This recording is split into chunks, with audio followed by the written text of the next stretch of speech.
We've all seen it. The climber who is doing all the movements wrong. Limbs flailing, feet cutting, body off balance. Yet, through sheer grit and determination, they manage to claw their way to the top, hold by hold. It's certainly not pretty to look at, but being able to do this can be extremely valuable. This topic is a bit weird to explore. If you're familiar with this channel, you know that it's dedicated to teaching how to climb with good technique. And here I am encouraging you to entertain this notion of climbing ugly. Don't worry, I'm not telling you to change your climbing style or to neglect the deliberate practice of good technique. Think of this video as something to help expand your range of climbing experiences and to be more open to different forms of learning and improvement. But first, we need to establish some definitions. Before we jump into climbing ugly, let's talk about something that's the complete opposite of ugly. This beautiful wallet and key case from The Ridge. If you're like me, you appreciate things that are simple, stylish, and lasting. The Ridge wallet and key case removes that excess bulk, makes it look nice, and gives me 2 products that will last me for life. Head over to ridge.com/movement for climbers to save 10% off your next purchase. And if you hurry before September 30th, every dollar spent on the website will be entered to win a brand new upgraded Ford Bronco or $75,000 cash. Thanks Ridge for sponsoring this video.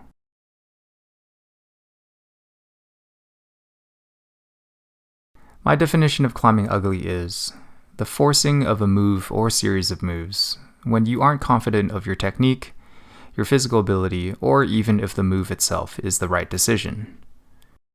A common scenario might be when you're going for an on-site of a boulder problem or route. You read the climb and form a plan in your mind of what you're going to do. A few moves in, you get to a hold that was a lot worse than you expected. The position is a bit weird and you don't have much time or strength to adjust or undo the move.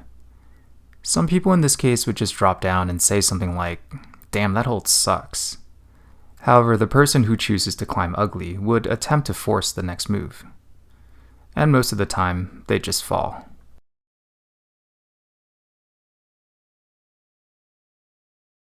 Even though both climbers came off the wall at the same hold, the one who climbed ugly took away much more than the climber who just dropped down. If they were able to touch the next hold, they now have an approximate understanding of the trajectory and force needed to execute the move. They also know what the next hold feels like, and that the move is possible. The climber who just decided to drop down knows none of this, and has to work back up to the same point on their next attempt to have the opportunity of obtaining this information.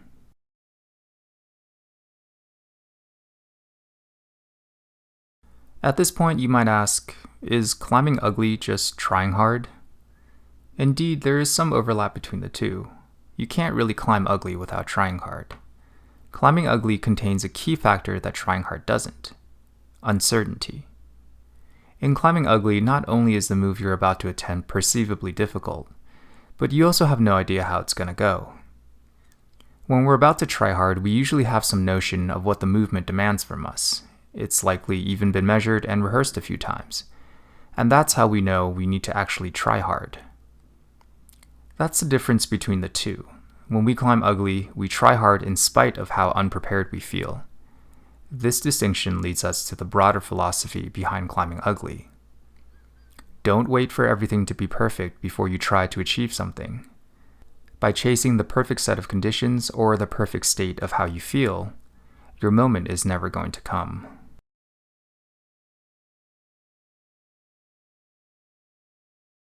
One of the best examples of not waiting for everything to be perfect is Jimmy Webb's send of the notoriously difficult V15 boulder, Lucid Dreaming.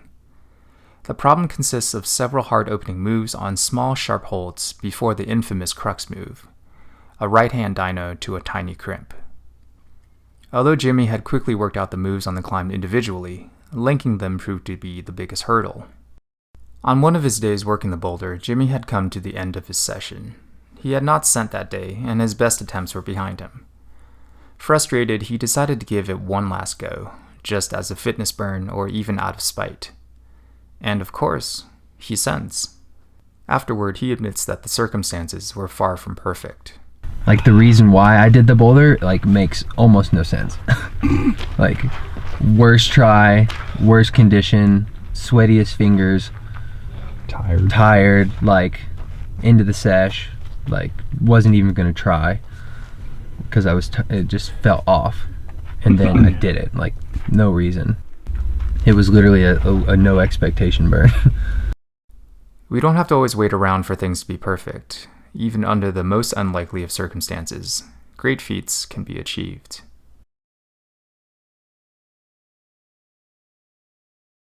Of course, there are always exceptions to the rule. There are times when you must exercise patience and wait for your best opportunity. This comes up when there is a lot at stake, usually when you have only one chance to get something right.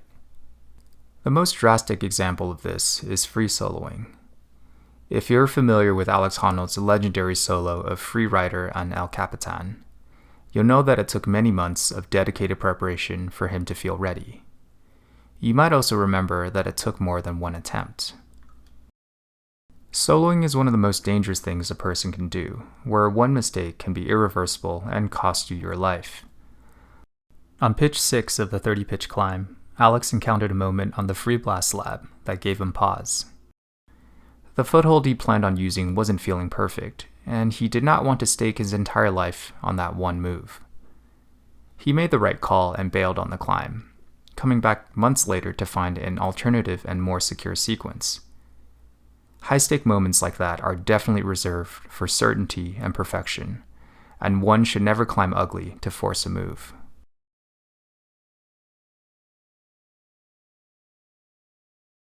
Climbing ugly can be a valuable tool, but it's not something we should strive for in every scenario.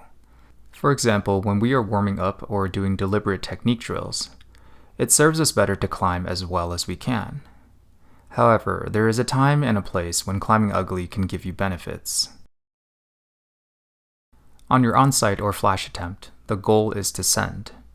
It doesn't have to be pretty, it just needs to get done. When you encounter a bad hold or an uncertain position, do not linger too long looking for a better alternative and getting pumped out in the process. If no better option quickly presents themselves, you might have to just climb ugly and force the next move. By forcing ourselves to action, we avoid the dreaded state of paralysis by analysis. Remember, sometimes it's better to make a bad decision quickly than to take too long to make the right decision. When you're working a very hard boulder problem, you'll usually encounter a move that seems to be beyond your physical ability. These are called limit moves, for they are done at the brink of your body's limit. Limit moves can be highly deterring. They're hard to execute and come with a huge failure rate, and oftentimes people shy away from even trying them. However, this is the perfect time to climb ugly. Calibration is the goal here. In order to execute a difficult move, your body has to understand it over the course of many attempts. By forcing yourself to try a move repeatedly, you get more and more information to help refine the technique. Think about a sculptor who makes broad cuts at first to create the shape, before taking the finer cuts to create the details. Climbing ugly will be your broad cuts. A rep point is sending a route or boulder on your second or subsequent attempt. It's usually a process that involves figuring out the moves and rehearsing them until they are near perfect in execution. Why am I including red pointing as an application to climbing ugly? Because I see people get so bogged down by the pressure of perfection. As stated earlier in the broader philosophy behind climbing ugly, it doesn't always serve us to feel perfect, whether it be our fitness or the conditions, before we go for the send. I've seen people get midway through a climb, make a small mistake, and just bail off the route because they lost their run of perfectly executed moves. If you can recover your position, just keep going and see what happens.